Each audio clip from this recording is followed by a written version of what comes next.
appropriate number here, we call the meeting to order. We have a quorum. First item is public input. I see no one from the public, so I'll guess that there's no input there. And therefore, I'll entertain a motion to approve the minutes of 9/28 board meeting. So moved. A second? Any additions, deletions, corrections, comments? Hearing none, all in favor say aye. Aye. It is passed. And same for the executive session. We have to give those out. 1, 2, 3, 4. Take a moment and read the executive session minutes. I got them down here. Once you've read it, we'll do the same thing.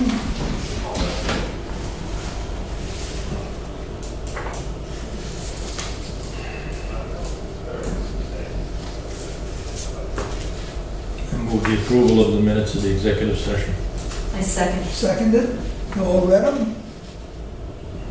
All those in favor say, oh, raise your hand. So we get an absolute count. It is unanimous. Thank you. All right, let's return these, please. And they'll be, because they're sealed.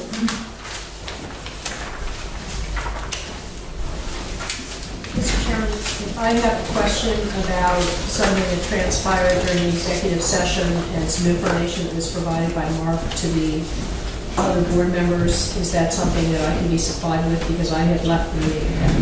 Yeah, I think so. I guess what we would just ask a question and those who were there could respond and tell us. We're not discussing it, we're just passing on a piece of information. But was there something that was passed out? It sounded as if there was. We actually have a copy of it too for this meeting, so for the executive session later We're on. going to have a That'll copy. be the same information. Fine. Okay, all right. So that is also approved. Executive Director's report. Pam? Okay, still trying to set up a meeting date with the Rhode Island DOT to move forward on the dam removal project. The next step is to speak with them about the possibility of restructuring the culverts underneath the road and also what their schedule is for replacing that road. The town of Warren has requested that we put on the TIP program. It's supposedly rated fairly high because of the issue of it being an escape route from the East Warren to West Warren. And that generally gets flooded because the road is so low, so it's not usable. So we're hoping that'll be a good incentive for them to look at replacing the road. Yes? I have a question. The culverts under that road, it was in your report indicated that they are no longer functional, correct? Correct. Yeah. Now, if they were made functional, do you think the road flooding would cease? No, I think the elevation is still just too low. Oh, The road overall the bridge sits too low for them. and with regard to DOT doing something, they were never planning on. I didn't even know there was a bridge over there. I've driven that road, I don't know, a lot of times, but I never noticed the bridge. But is there actually a bridge in that area? There is. It's right Schoolhouse Road, just as between the top, very top of the Kickamuet Reservoir. Okay. And then there's a pond on the north side of that. Yeah, That's actually a bridge with Oh. culverts underneath. Okay. And it is owned by the state. Oh, okay. So were they always planning on, was it just a resurfacing project, or were they planning on doing They were something? probably looking at more of a resurfacing Yeah. project, but the bridge itself needs to be replaced. And we're hoping to get that moved up the list. Okay, thanks. Any other questions on your report, or you haven't finished yet? Yeah, I have a question on the 12-inch main installation at water in Main Street. About the valve that you're putting in Tourist, I was just curious, my own thing. Is that like a three-way valve? It will allow us to, I know it's going to allow us to run water either way. Right. It's just a typical valve, just a gate valve. So it's just a gate valve? What it does is controls, right now, the Warren side is higher pressure than the Barrington, so we're allowing some flow backwards, but we don't want a lot of water going back, especially if we're So pumping it. it's normally just like cracked a little bit? Yeah, Move that's some? moves about 200 gallons a minute or so. Oh, okay. And the idea is, should it be needed in either direction, the valve can be operated. If we need to have it as a backup supply to Warren, we would bring in a pumper and actually pump it from Barrington into Warren. Oh, okay. All right, thank you. I was just curious about that operation. The Pawtucket pipeline proposal, we don't have it ready today. We're getting very close to selecting a firm. We've gone through a number of questions with the firms, and we're just finishing up our evaluations, so we won't have it until next month. The meter installation RFP, I misspoke. It had not been issued. It was supposed to have been. We found a couple more glitches, so it's ready to go. It should be ready by the end of this week, just to get those straightened out.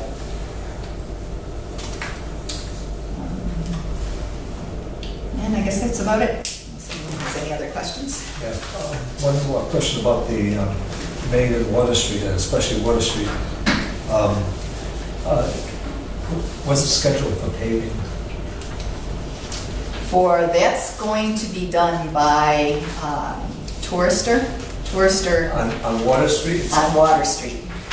I know you have some personal interest in that area, but, or used to anyway.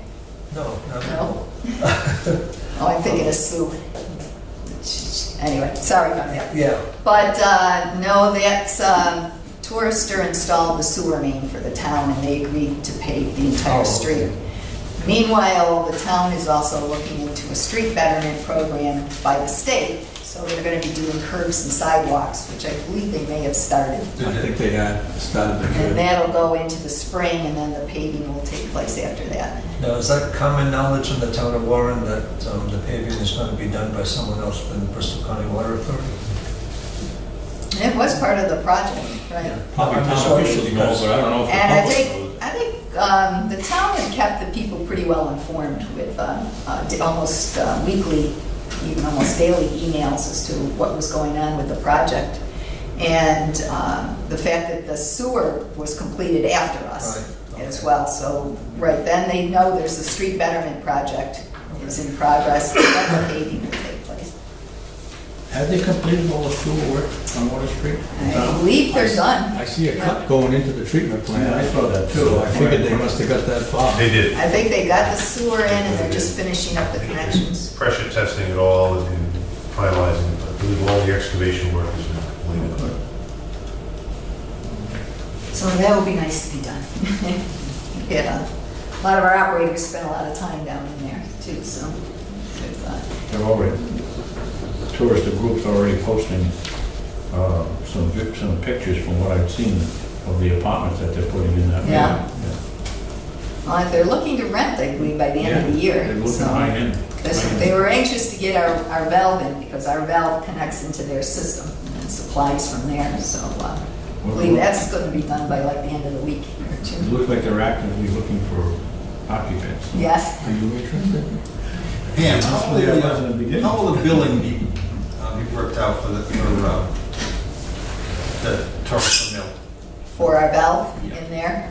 We do have a lease agreement, Joe's just finishing that up, with Tourister Mill, that we have leased space within there, or we have, not a lease, but an easement within their building for the valve and for our electrical. And each unit, whether it's an apartment or condo or retail, will be built in, individually? No, oh, for the overall meter? Yes. No, that's one meter system, so it'll be billed to the condo. Well, actually, Tourister owns it until it, so they're managing the property. And so there's only one meter for the whole entire facility. Yes, and so we're master metering the property, so they will get one bill to the owner of the property. They in turn are sub-metering the individual apartments. They do that as a matter of record for all of their developments, they said. So they will be able to tell you individually what you're using for water. They can't, we don't bill those people individually, that's done internally within their limit for management's practice, but we will get them one bill for the property. Ken, those meters, though, we have nothing to do with those. Not on meters, they're different, they wouldn't meet our compliance, they're just there so that typically in a situation like that, you'll have somebody who rents an apartment but might spend 4 months in Florida and object to why am I paying the same water bill as everybody else, what my usage is. So they can track usage and leakage through those meters. One would think that if they bought the same meter that we use, since we bargain at a much better price, it would be to their advantage to use our meters.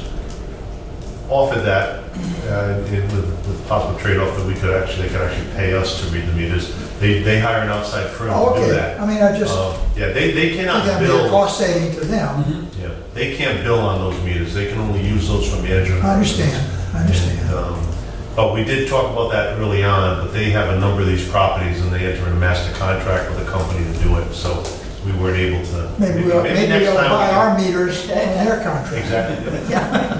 We're looking at trying to do. Well, Mr. Chairman, I would think that we could pass a regulation that requires that anyone we supply a master meter to must use our meters that comply with us and let us do the billing, unless that would be illegal. Well, you could, if you have a master meter, I assume that means they're responsible for their Right, system behind the meter. piping and everything. If you're not using that to bill, I would assume they're gonna use it for a couple different reasons. One, maybe just to monitor usage. Two, they may actually sub-bill. I'm sure they're gonna sub-bill, I'm they'd not be sure crazy not that to. you could dictate that they have to use your meter for their private purposes. Why would we want to get into that? What do we benefit by telling them what kind of meter to use, as long as we're getting our money? They cannot sub-bill. Because once they bill, they become a water supplier, subject to all the regulations. So they can't, what they will use that for is if our water use on our meter to the bill to them looks high, they can look, if you go to Florida for a month and your water's running No, constantly. I understand that part, I mean, why would we want to? They can't individually bill. No, they cannot. They can only use it as a guide to set their That's a particular regulation rents. in Rhode Island, because you can do that in other states. That's a Department of Health regulation. Can't do Because it. I've had Okay. mobile home parks try to do it, and they, No, I'm not disputing, I'm just wondering, why would we want to get involved in telling them what kind of meter to use? I don't think in this case you would. They would probably just do like someone else said, it includes heat, not water. Or, you know, just heat and water, and you pay for your electric and gas, whatever, and just get away with it that way. And someone that spends 6 months in Florida, it's just the way it goes, you pay the rent. Yeah. Normally, it's an issue of how the system's set up too. If we were going to meter individual residences, you want the meters outside and accessible, That's a outside. different story, but once they're inside the gate, that's theirs. Yeah. Right, Right, because then you become responsible for all the piping Right. before the meter as well. So it's, and if they're difficult to get to, say if they put them in the individual apartments, then we'd have to access private property in order to read the meters. I fear I opened There's a meter's mesh. There's some situations that works, and there's Right. a lot that don't, especially in renovations of old mill facilities. Pam, will that paving be done before Thanksgiving? Oh, I The doubt it. paving? no. No, Paving on it. next year. That's next year? Next year. Okay, I didn't know when they were looking That's to, basically the town's headache and problem, not ours. I know they were looking to get as much done as they could before Thanksgiving, which they just, probably just the curbs and the sidewalks done so that there's foot traffic around the holidays and everything, and it's lit. People will not hesitate to venture out on Water Street, but I didn't know if the paving would be done by that time too. No, considering they just finished the sewer, you really do need 90 days But for it it to settles. settle. So it normally would not have been done before spring anyway. Okay. But they're trying to get these sidewalk improvements done, that'll probably delay it a little bit more too.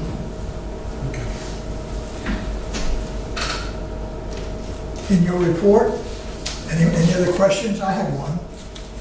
You've suggested that we might want to attend a class or two at 10:45.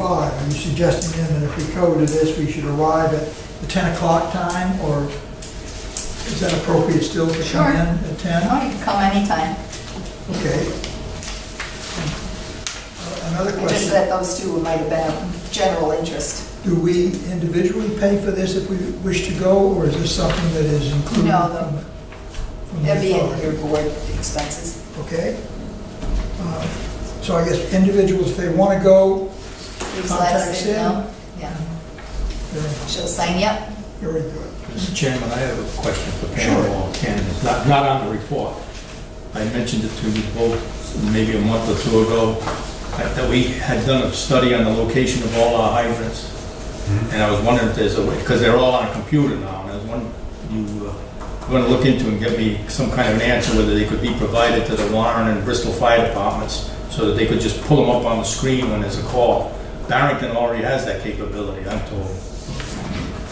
Yeah, and you might, we had met with the town manager, Ted, we're probably going into a little bit. We gave the town managers a draft version. At this Of point, that? Of the location of all the hydrants. Oh, okay. And a map, and showed them what we're still refining it. There are a couple of ones we have to look up, because we have a number of different classifications of hydrants, and we're just trying to resolve all of those issues. And then once we do, Okay, we'll I'm give just them a curious final. how we progressing on it. Yep. We're almost, as Pam said, we're almost finished. We've got some agreements and understandings that have existed in the past. We're trying to clarify those. At that time, we'll call the fire chiefs in and sit down and show them we have to offer how it's best served to be delivered to them. We can give them the electronic file. If the town itself has similar to us as a CAD system, they can overlay it. We can give them the data with it. Oh, why didn't you mention about that, fire chiefs? I'm pretty sure you're most all aware that our chief of 28 years is retiring. I wonder if it's appropriate that we could send a letter from the Bristol County Water Authority thanking him for his cooperation over all those years. He's been very, License. very cooperative and very helpful with us on any of that issue. Bent over backwards to make things work. To that end, if there's a sense that's appropriate, let's have a motion. That way it's official, that we've taken this action, and that a letter be prepared and forwarded on our behalf. I'll move that we send a Is there a letter. second? Second. Any discussion?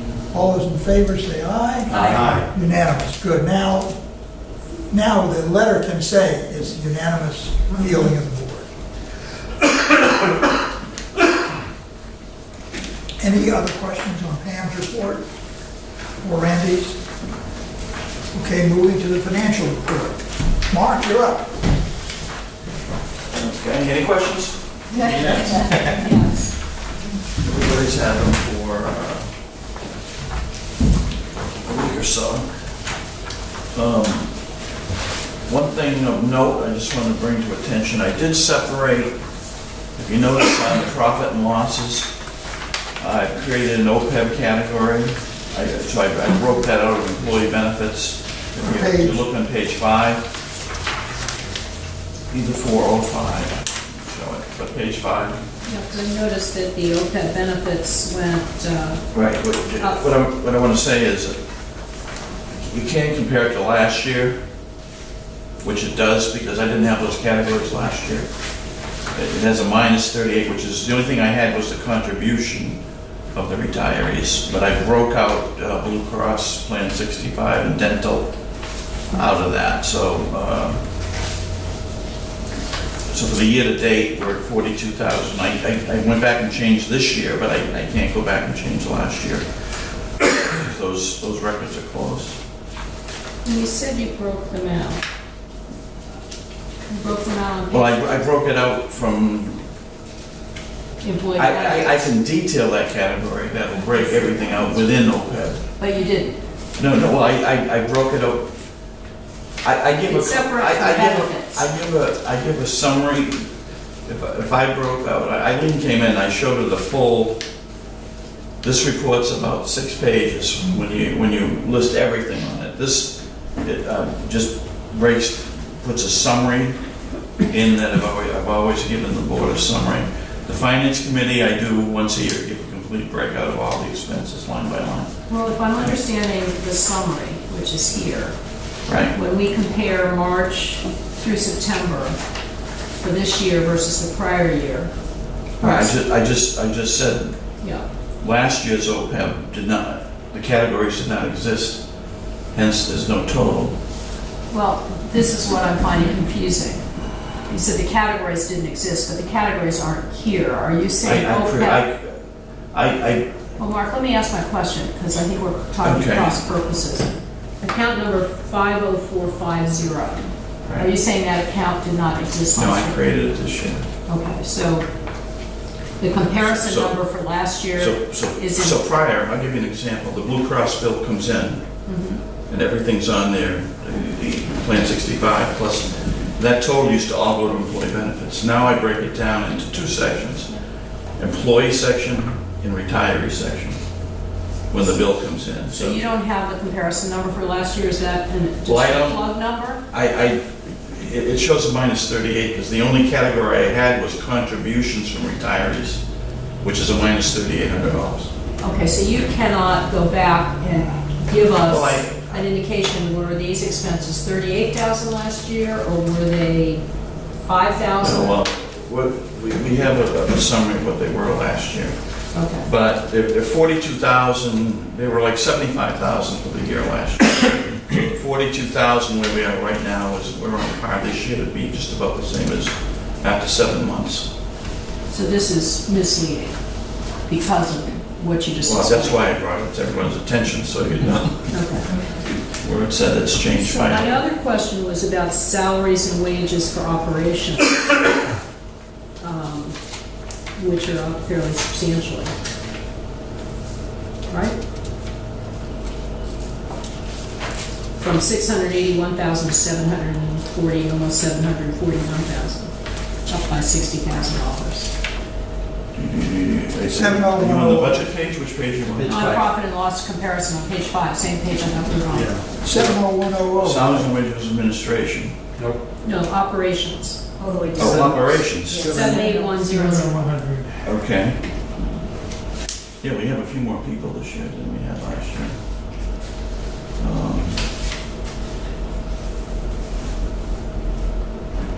Plus they got a 3% increase. So you say new people that were hired effective March 1st? No, that's not a settled amount, because everybody wasn't hired, 3% of that would be salary increase. which but would be everybody was not 5%. hired precisely at the start of the 5% is, fiscal year. 5% is one person maybe. Of 20, that would be one, so we're probably one person up. I'm just asking, that's all. Because he said there were no hires, so I just didn't know when. Well, it depends, you know, when we had positions, we might have positions open for a period of time before we Okay. fill them. Yeah, that won't be a solid number until at least a year's gone by, because not everybody was hired precisely on March 1st, or replaced on March Right, 1st. Okay. Another Next issue we year, have you is see- if we, Well, I just It'll meant settle in. since March 1st was, Yeah. if we hire a temp or something, you know, last year, if we have people on workers' comp or whatever, and we have to bring someone else in, we're paying both of them. sure. Okay, so there's a lot of factors. 3%, 5% Okay. up is basically one person probably. Okay. Any other questions? The only other point would be, if you read the narrative I put in, Yeah. explaining about, we're selling a little less water this year. The trend continued. So, but we budgeted for that. We thought that could happen and it did, so we're good. Do we tie in to a long-range weather forecasting for you to make your assumptions regarding, If I was on it. you and Benjamin Franklin, huh? Yeah, it's difficult. Now they tell you with El Nino and stuff, you might be a little wetter, a little, but we kind of use what's happened in the past few years, and we knew yet last year was extremely dry, and then we thought about 5%. So when we did the budget, we came in a little 5% less, which we're just about spot on, so. Of course, it's a matter of the extra rain in the summer. It could rain or snow in the winter to make any difference, because Yeah. nobody's using the water to wash their cars or water their Right. lawn. Right, it doesn't make, those months don't It's change. the summertime that's the issue. Summertime, we hope for a dry, so we sell a lot of water. In the spring and fall, if it's a warmer one than normal, Right. sometimes it will get extended a bit. Yeah, but you But know, sometimes you'll see 1 month to the next change dramatically. You know, 1 month, 1 year will be Anybody- really high, and the next year it's just the opposite. When we start to work on the budget, if anybody has any advice on that, we can input that. Any other questions? well, I just want to say, regarding the revenue, I looked at it, and I mentioned at last meeting, that over the last 9 years, it's like been a steady decline, and I don't think it's all all weather related, of course. No. And I think it's really something that we're gonna have to pay attention to in regards to not only trying to guess what the weather's gonna do, but what's happening with the economy, what's happening with the fact that people are moving out, and not only that they're conserving, but, you know, what's the business climate, things like that. I think we're gonna be seeing a continued drop in the revenue. You know, as you see that, I think the last few years, the proposed rate increase has been higher than what we've approved. So we may have to look at that and say, over the past, if we're down 1% over 3 years, basically, you know, that means a lot. So what does it mean, you know, next year when we're doing the budget? That's what bothers me, the fact that it's been looked at and needed higher increase in rates to try and compensate for the loss of revenue. I made a note here, I didn't say it, but on page 8, if you go to page 8 at the very bottom, you look at where we are at after 7 months, and you go back to 2008, the first, way over to the right, we were at 685 million gallons. That was 10 years ago, 9 years ago, 10 years ago. This year, we're at 565, so we're down 120 million gallons over 10 years. Just 20%? Just last year, we're 43 million gallons below last year, just for the 7 months. When I looked at it, I came up, and I could be wrong, but it looked to me like it was an average over the 9-year period of about a 12% decrease in usage. That's a lot. Some of that is low-flow toilets, Yeah, true. all right, and other conservation. But don't forget, I don't think it was 10 years ago that we put in the fixed charges.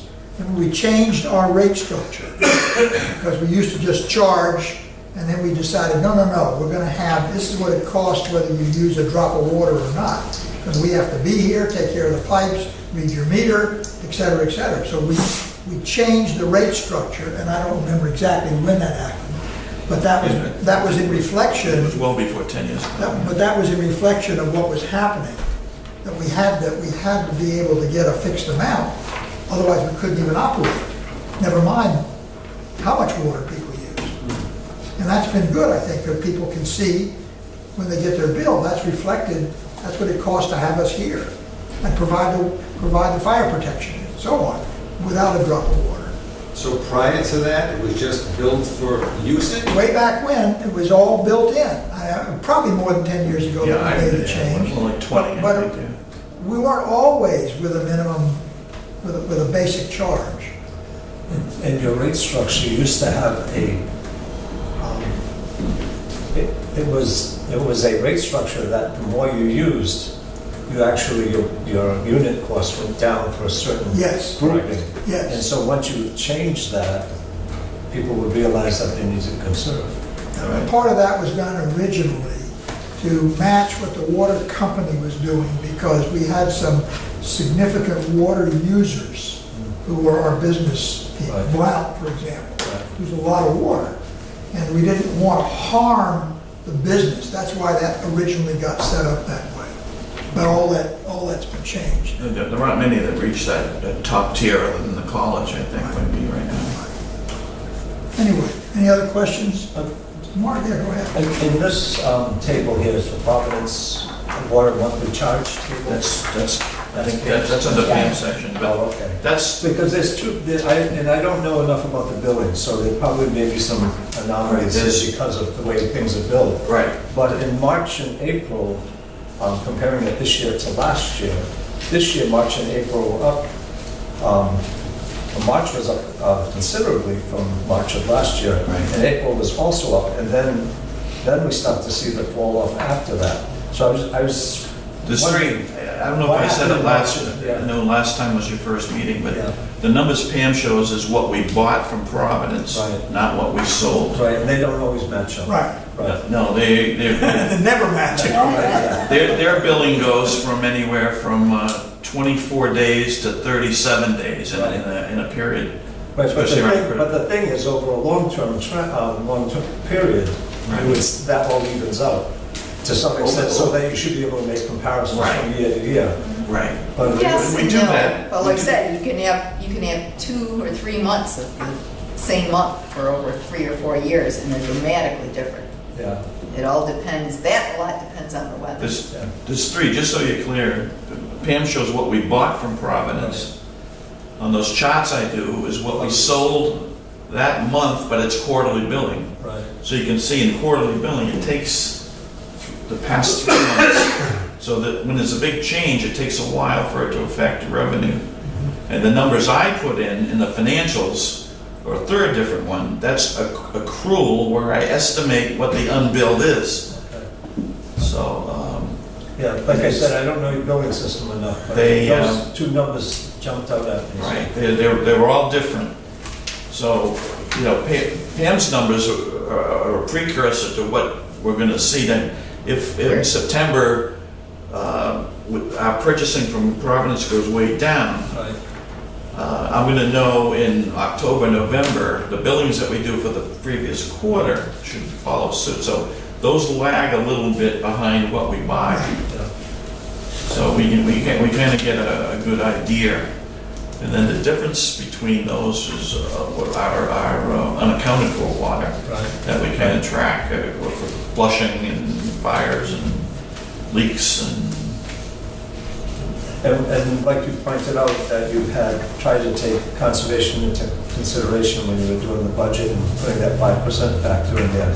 But does the authority have any factor in here for bad debt? What is your collection rate? Yes, yeah, we do. Yeah, we review that every quarter. But it's, instead of voting on it, Don't make me sound like I was accusing you of No, no. asking a question. it's automatically processed, and once a quarter, you will receive a report from Joe Granada that says, this is what we wrote off.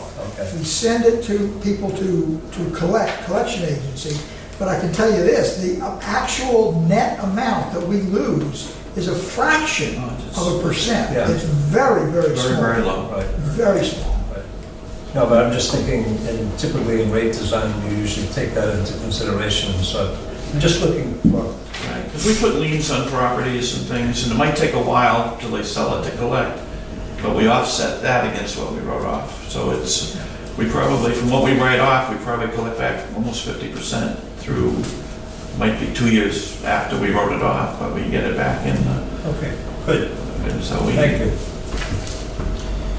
In fact, it was so small, that's why we just put it on automatic, because it became just a time waster to go through the process and vote for it each time. Yeah. We just, just. We officially report. vote once a year, Yeah. give an update, then we vote once a year to accept the, Because this, my thinking on that was going back to what he was saying earlier about people moving out of Bristol County, and, you know, how much his business has been affected, so maybe, you know, there's a bigger bad debt now than there had been in the past, or something like that. You The bad usually, debt has to do with Bristol students more than anything else. on 1.3 million, our total bad debt's like $40,000, 35,000. Yeah, it's Bristol students. Most of them are skips. And we can't go after the landlord, but we're one of the only water authorities that we cannot go after the landlord. We can, because they voted, they came in, we tried to. Hold up the diploma. Get your diploma, pick up your diploma at the And your water. water bill. Once you pay your bill and you get your Yes. diploma. Can't the police do that on your parking tickets in college? Always shut the valve off on that tank. Yeah. All right, anything Okay, else, Mark. Mark? Any Thank other you. questions you get during the month, give me a call or stop by. Yeah, how can we generate more revenue? Can we sell bottled water or what? We should sell bottled water, that's what Find a way. Coke It's gotta go discovered. into another business. People are willing to buy bottled water, Yeah. it's more expensive than gasoline. Especially with emergencies. Okay, so the number 6 is put off till November. Number 7, the boiler, new boiler for the administrative facility. Yes, that's actually put off till next month as Oh. well, but we ended up with some significant problems with the boiler. If you recall, earlier in the year, we had gotten a proposal from Rise Engineering along with some of our HVAC work about replacing the boiler with a more efficient one. We had started to look into that and found that, yeah, we're having problems with the boiler again. So we're looking for, there's several companies that are on the state master plan. We're getting proposals from 3 of them, Rise included, and we'll have something for the next board meeting. Well, my question is, once you give an order, it's not installed the next day. Do you need some type, I mean, if the weather turns, do you need some type of not to exceed, there's some approval to be able to move forward? If the weather turns bad and you get all your information, we're not gonna meet, till November 15th, is that Right, it's about 3 weeks. Is So that if the sufficient? board's willing to do that, because it will be state master plan pricing, and it'll be whichever one provides I mean, ultimately, we need to approve it, the but I'm type of just furnace saying, we want for the money. what would make your job easier if we know we have to do this, and you're gonna use a state contract for purchasing the boiler? What would make your life easier? But do you wanna wait 3 weeks or more than 3 weeks? It's a month. Will the cost Yeah. exceed the fact that we have to vote on it? Or is it something Yes, that? well, you're looking at approximately $25,000 to $30,000. So let me ask a question. This building was renovated not that long ago. How old is the boiler? It's probably about 12, 15 years old. It shouldn't, you shouldn't need a new boiler. Shouldn't need it, but it's had problems with it ever since they installed it. So it's cost money every single year. This year, I believe the estimate is about $2,500. What- It is running right now, but What we kind don't of, know well, for it how shouldn't be long. running, clearly, but what kind of boiler is it? Is it steam? The nature of it, It's a hot water. it was a different type that was purchased originally. It wasn't a standard type of boiler.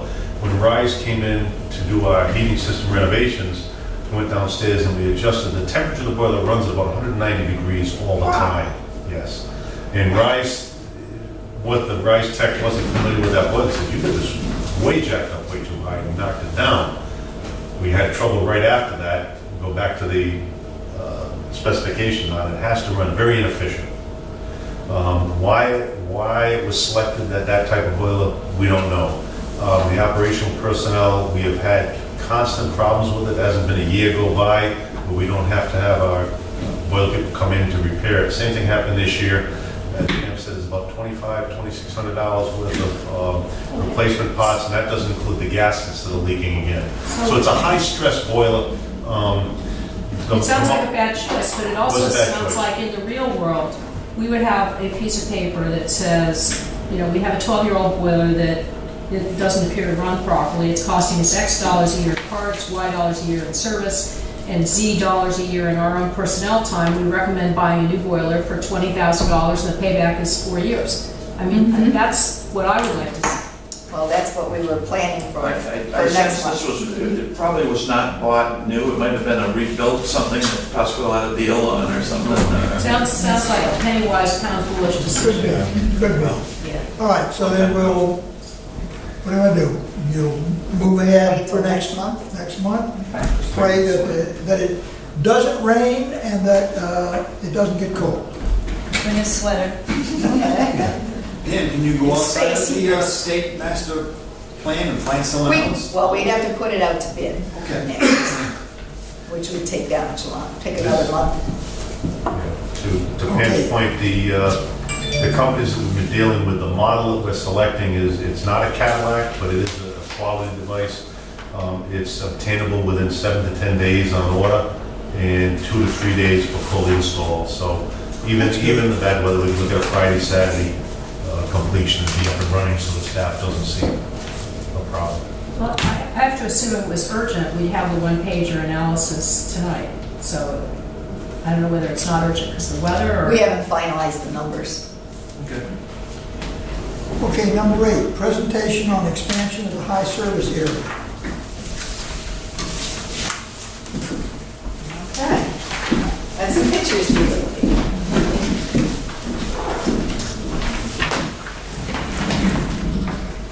And I got a little lesson on pressures, just to try and give you a little bit of background as to why the system is set up the way it is. We have our nice long chart. This kind of gives you an overview of where the water comes from. Isn't this the same we've seen, the SCADA? This is the SCADA SCADA chart, showing, again, it's kind of like what this same picture drawing is showing you. Water's coming from Situate, the pressures that we have on one side of the bay versus the other side of the bay.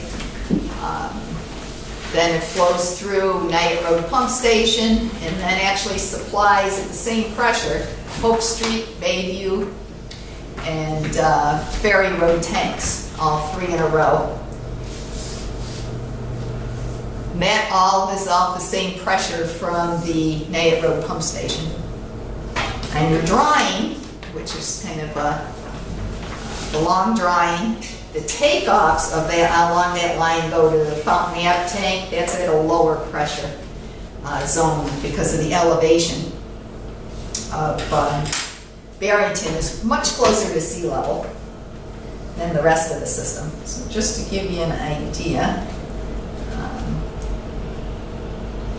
how we do pressures. Pressure, the tanks in the system set the pressure for that area that it serves. So it's all based on the elevation, between the level in the tank and the elevation of the surface line. Static is if the top level of the tank and there's no water flowing, your water pressure would be equal to whatever the difference in elevation is. When water is flowing, it creates a friction in the system and you're going to lose pressure as it moves through the system. So your pressure at one end of the system could be very different than what it is next to the tank.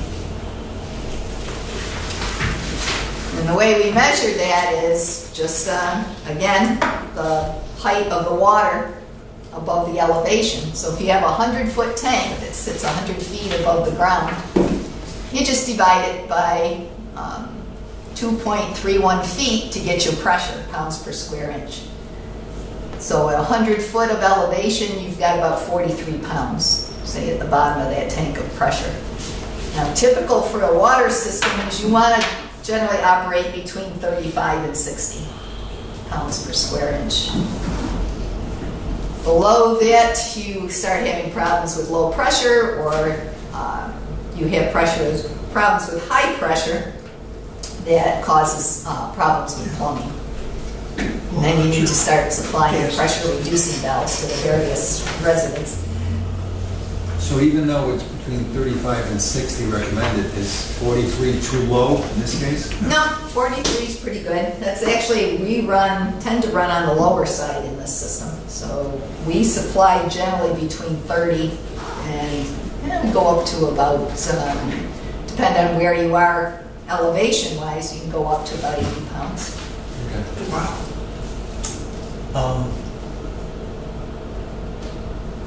Across from the Hope Street tank, why is there a number of houses in that area that have really low water pressure and affected by booster pumps? Because their elevation is high. If you notice, that tank is not very tall. Okay, but using your example here, shouldn't that be getting, shouldn't they be able to get a minimum pressure because it's below 30 at times? It's below 30, definitely, because they have booster tanks. Yeah, there are sections of the system that run, especially older sections of the system that run into the 20s. Right. That have pressure because of their elevation relative to the storage tanks. That's the program. And generally, what the health address. department, yeah, That's what this whole, years ago, we had that quoted out at like almost $6 million. That's more now, but that's what we're addressing now, is the whole 2,900 homes, mostly in Bristol, in the high service area. That's what this is all about. well, this is just an example of, you've got, your tank is full, you've got good pressure throughout the system.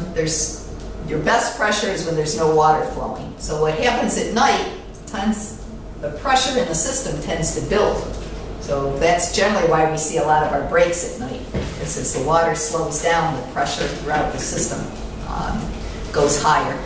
As water's flowing through the system, as you can see, the pressure starts dropping. The more flow, the lower the, what they call the hydraulic grade line, which is your available pressure. So what you try to do in most cases then is to try to keep things relatively even by boosting your pressure in your system. And based on this long chart, we kind of show the blue line along the bottom is sea level, it's 0.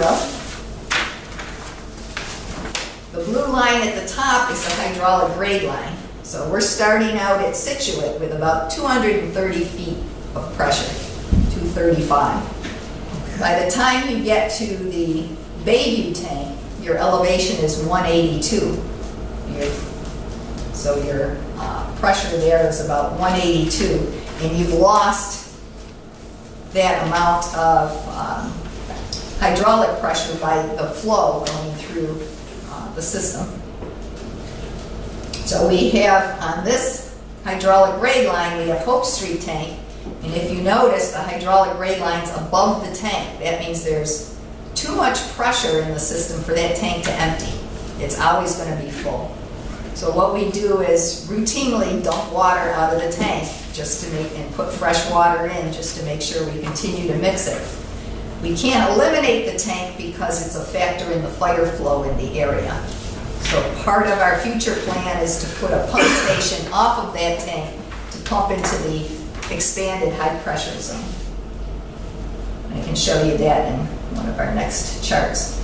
So what we're looking at here, and if you look by the Barrington booster pump station, you can see there's a blue line that's the hydraulic grade line below the top one. That was the planned hydraulic grade line when the station was put in. They thought there would be much more loss of pressure between the Situate treatment plant and the Barrington booster pump station.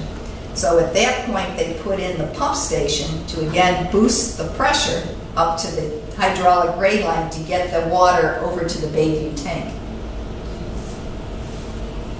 What we found out was that their pressure never really was that low. And they never put a bypass in the pump station. So the only way we could get it through the station was to run the pumps and then gate them back. So this is one of the changes we made in the station. We put a bypass inside the station, so now we could run it strictly by gravity to get from all the way from Providence to our Bayview tank. There are times when we'll need to pump it, but those seem to be very few. It's been used a couple times this year, and that's been it. But meanwhile, we have an automatic control valve in there that, this grade line will change with different flows. And of course, at night, it starts building up higher pressure. We have an automatic control valve now designed based on the levels of the tank and the pressures in the system that will control the flow going through the Barrington pump station. So we can keep the tanks at a level that we want to keep them. You have to fluctuate the tanks to be able to provide for the water quality. You want about a 20% fluctuation a day. So that is also built into the control valves. So you have 3 tanks all operating together, which is a fairly tricky operation when you've got Hope Street, the Bayview tank, and the Ferry Road tank all on the same gradient. And we've managed to set up the controls, so it's working very well, actually. So the SCADA systems really helped us quite a bit in that, and the upgrades to the pump stations. So that's the key factor in that Nate pump station. Oh, The definitely. key operation in the whole system. It is, and what's unusual is the pump station is so far away from the storage tanks that actually regulate, which you're trying to regulate with the flow. You're regulating in Barrington for tanks that are in the middle to southern part of Bristol. So it's quite a distance away to be able to add in all these factors that And I assume that's that, happening in the distribution system. I assume that Nate pump comes on automatically when It does. it reaches a certain So pressure level. there's less operating cost now. Oh, Because we're not definitely. running the pump constantly. We're not running the pump constantly. We're set, they have different levels set for the tanks for the valve operation. So the valve's got a whole range that it opens and closes. When the tank gets down to a certain level, the pumps can come on, but we have variable speed drives on the pumps. So they also act like the valve does, and they can modulate how much water is actually flowing based on the conditions in the distribution system.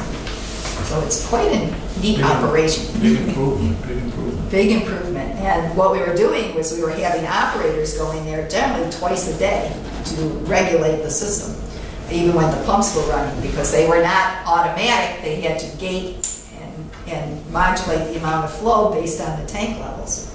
Now, as Brian said at the last meeting, he's got all of that on his phone.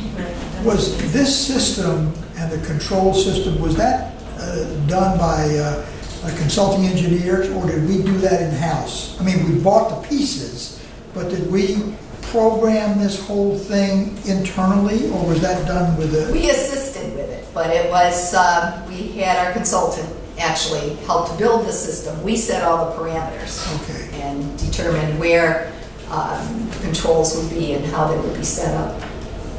So they designed it basically.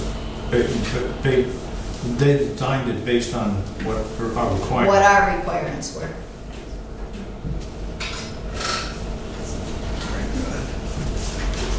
So in that, this other picture kind of gives you an idea too, the long one with the, we have 12-inch transmission mains, which are in the dark blue. The red line up on the bottom corner is the pipeline coming across from Barrington. And that supplies these dark blue lines, which end up supplying the water tanks. So we're essentially supplying most of the system with water before it even gets to the tank. So it's generally, you're typically filling the tanks at night when you're actually, you have the highest pressures in the system as well.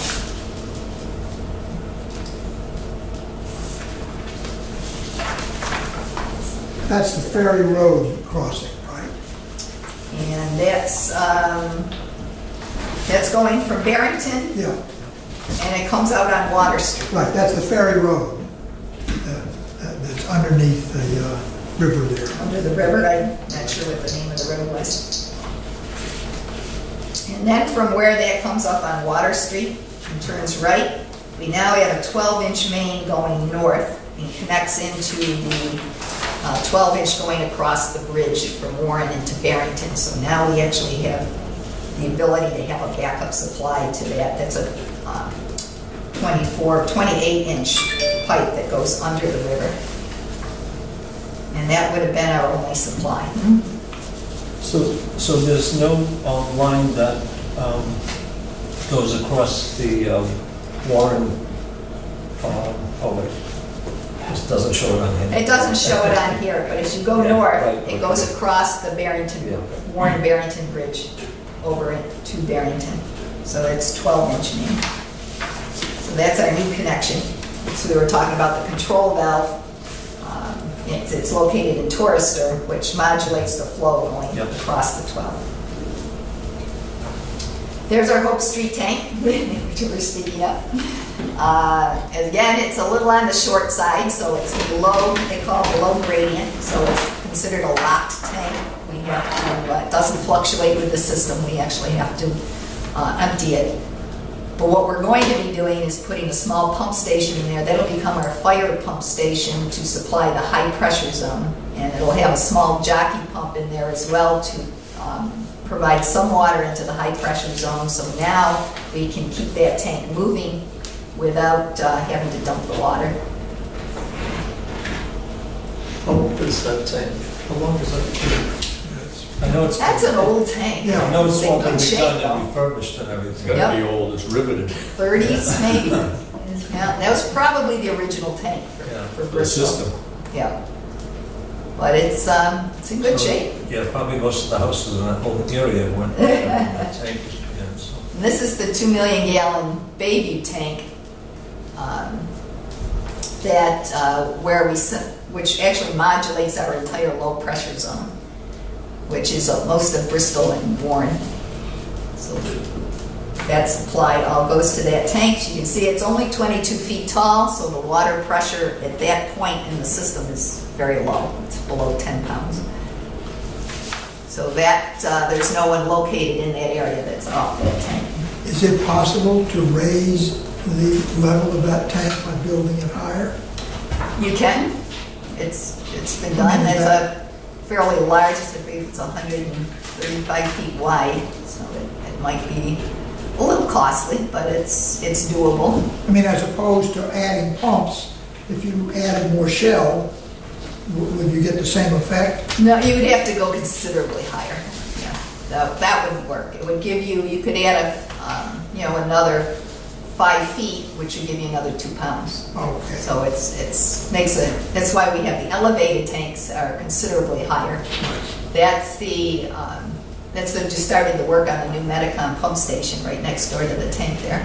But that tank is the high pressure zone, supplies that high pressure zone with about another 38 pounds of pressure above the Bayview tank. Show you that. It's just some pictures. This is our plans for the high pressure zone. Might be easier to see on the sheet. We have see the Medicom pump station down towards the lower section with the 2 tanks located there. The pink area, the shaded pink area, is now what is being supplied by the elevated tank, the Medicom tank. The piping that is outlined in yellow, which was added recently, that was when we completed the pipeline. We installed a new high-pressure pipeline from the tanks up to the yellow line, where the yellow outlined pipes are. That was our new 12-inch high-pressure line we put in, so we extended that high-pressure section to this zone. We can't go any further until we provide for more water, which is why we're building a new pump station. It's a larger pump station capable of supplying a much larger expanded zone. So our next plan is to complete the pump station. I just have a question about that, Pam. You're talking about this pump station right here, right? This one is the new one we're building right now, right by the tanks. Right down here. Okay. Yeah, it's in PRD, it's actually a pump station. Okay. And what's the timing on that and this other one? This one will be completed next year. The pump station this one is the one by Hope Street tank that we were talking about. This is going to be a fire pump station to be able to provide fire flow into the system. Because the area, if you look at the orange area, especially between the 2 transmission mains, that's all high industrial. And that's all 12-inch main in there, so they're going to need fire flow availability. This elevated tank will not supply enough fire flow, so we're looking to pump right out of the transmission main. It'll come right out of the Hope Street tank and off the transmission main on Hope Street. to supply fire flow into the high-pressure zone. When would that be operated? Pardon me? How and when would it be operated? That would be, same thing, would be an automatic. We would set it up with parameters to fluctuate the tank, so we'd have a smaller pump in there which would help pump some water into the high-pressure zone to keep the tank moving. And then it would operate off of low pressure. If there was a low pressure in the system, it would kick on the fire pump in that case. So in other words, a large draw because of a fire or something like that? Right. And it would come on automatically, boost the pressure? Yes. So is it more expensive for us to supply water to large commercial customers who need that kind of fire flow? Yes. But we charge less money for it. So help me understand that. Well, that was another thought we've been having, is should we establish another rate for the higher demand Because commercial properties? If we don't do that, our residential customers are basically subsidizing the higher infrastructure costs for commercial customers. Yes. So that doesn't seem fair to me. No. That's one thing that this question is brought up, because the fire department is requiring higher flows in those areas, and they're requiring some of these people to put in, the commercial properties to put in their own fire systems, fire pumps. So if we could supply the fire flow, They don't have to spend money on the pump. they don't have to spend the money on the pump, and we could perhaps charge a separate rate. Well, we have held off, as you know, held off dealing with rates until we had the monthly, the new meters, so that we could go to monthly billing. And then we're gonna go back and look again at the rate study that we had done for us. Maybe your To me, point's well taken. That's a separate issue, though. Well, but I'm just saying, that's why we haven't done anything, because everything's been held in abeyance until we were able to deal with the monthly billing. But certainly, we could go back and look at rates anytime it seems appropriate. Right, and this would be, you know, obviously a cost to the ratepayers that should be picked up by the commercial properties that have the highest demand. That are using it. Is there a way to define this cogently so that we can make our pitch, and because just as a public hearing would be held on it, we would want to explain to the business community what's going on, industrial community, why we're making this change if we decide to do so. Yeah, it needs to be factual, but Right. it sounds to me as if otherwise it's not fair. Yeah, no, you're We right. have discussed it with the fire chief, but we haven't sat down and gotten any real information yet. Okay. That's, Well, that should definitely be Something on we'd like to your look into. agenda as you make these things gel, to come back and look, because as Gina says, why inflict this cost, but why should this be subsidized by the General ratepayers. the residential paper? Would this be something ready for the rates for the new fiscal year coming up? no, because this actually won't be in operation for a while yet. Okay. Because we'll have this pump station completed next year, the next one will be the following year. Okay, so we're looking at 2009. And then we'll be looking at installing the next section, which is the red line. We would have to install another pipeline on Medicom. We would have to extend the one we installed last year down to the 12-inch interconnection. So then once we do that, we have all this orange, which would be able to be supplied in the high pressure zone. And that would include the commercial properties. But even though this is not a 2018 issue, it seems to me we need to do our math so that we can Right. start informing our customers that we're going to be doing this work, A, so maybe they could hold off on Yeah, buying a pump. Right. pumps. To know that And this is coming. B, that we are going to be imposing an additional charge so they can factor that into their pricing and their budgets. I think there's a long lead time. Yeah. Yeah. That's awesome.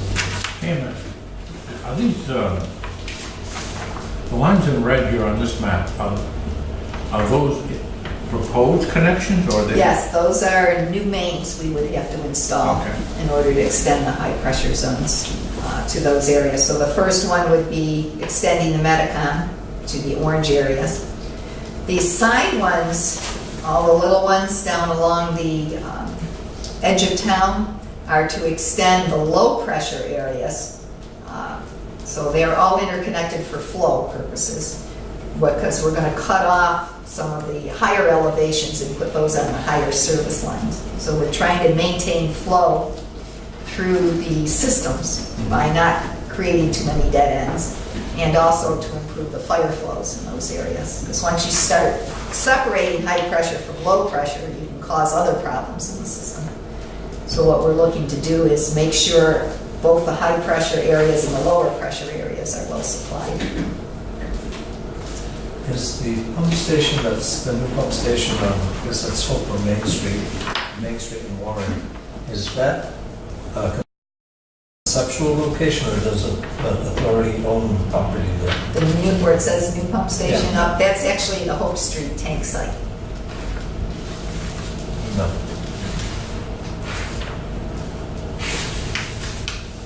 No, it's much further south. Because it's showing it in Warren. Well, yeah, I think it is because they're showing the Warren line. Right. It's near the green and the yellow lines where they come together, I hope. Yeah, you're right. But it's on the property of the Hope Street tank I site. was trying to figure out where yeah. you own the property down there. It's going to be very noisy too much. I have to listen to it. Any questions? Yeah, so we're looking at doing it in phases. As we complete more of the main interconnections, we can bring more of the high pressure to expand the high pressure zones.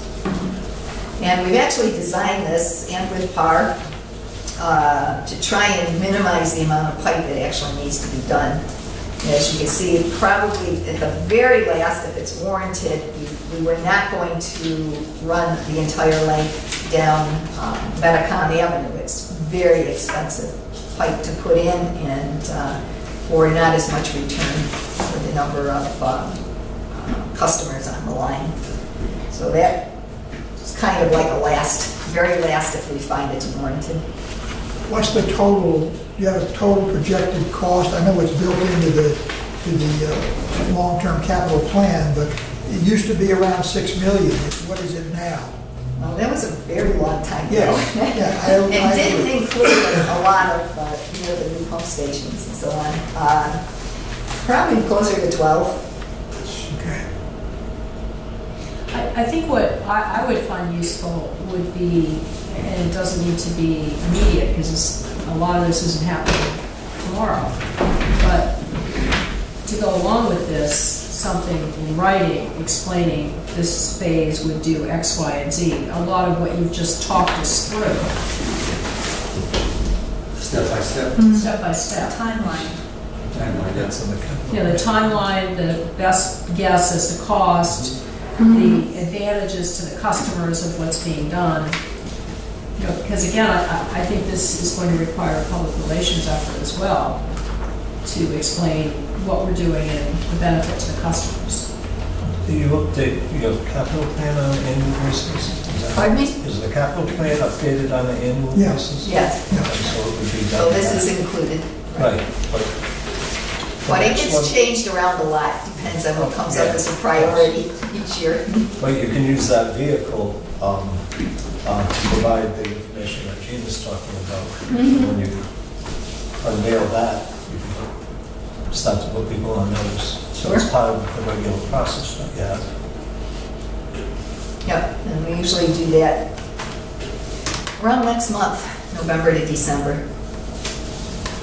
We'll have our capital plan for the next year and updated for 5 to 10 years. A lot depends on the, now we're talking pipeline, because we've rearranged a number of projects in order to fund that one. But we've had a good record now of late, in the last year or two, we've begun to send out letters, contacts at homes whenever we worked on streets, whenever we put something in. I think we've gotten positive feedback from the residents and from the councils of the various towns that said they appreciate the way that we've informed the public. I agree, I think that's terrific. I just think we also need to paint the bigger picture, not just your street's gonna be torn up next month, but here's what we're planning to do over the next 3 years, and here's why.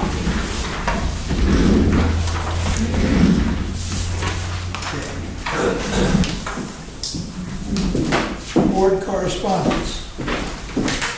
See anything? So we're going to go into executive session. Well, our next meeting is November 15th. We're going to go into executive session to talk about 2 items. We'll come out of executive session, we will seal the minutes. Do you believe we'll be taking any action afterward? No. No, other than to close the meeting. So we will be taking the motion then at 7:10 to go into executive session under Rhode Island General Laws 4246(5)(2) and 46465(a)(2). And afterward, we will come back into session, we will seal the minutes, and we'll adjourn the meeting. So we'll not be turning the tape on again.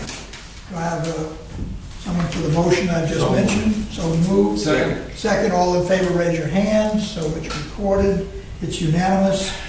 And please turn things off, and we'll go into executive session at 7:11.